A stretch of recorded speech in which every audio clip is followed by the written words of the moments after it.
તો ભાઈ આજ તો હવાર વહેલા હું ખાતરની ડોલ ભરીને પોકી જો ખાતર પૂંખવા ને પછી ખાતર પૂંછીને મારા 2.5 કરોડનો સંપલ પહેરીને કોડી લઈને હું નીકળી ગયો લેબડો પાડવા માટે.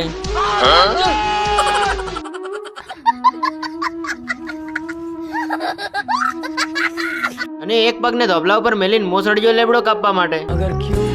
જેમ કે બીજો પગ મેલું તો લેબડો ઊંધો મરે એમ હતો. લેબડો ખારો આવે છે પણ આ ગાયો તો એની ડાલી છોડે એમ નથી. અને હું તો એક પોદડું ખોતું મારી વસ્તુ ભેળી ધોઈ પી.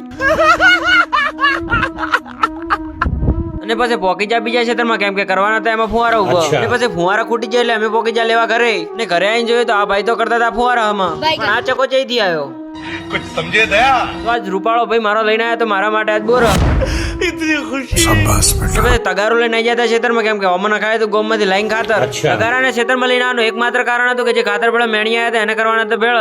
પણ મને તો આખા ક્ષેત્રમાં મેણીએ જ દેખાતો હતો. લાગતું હતું એમ કે આખા ક્ષેત્રમાં ખાતરની જગ્યાએ મેણીએ પૂંછ્યો હોય.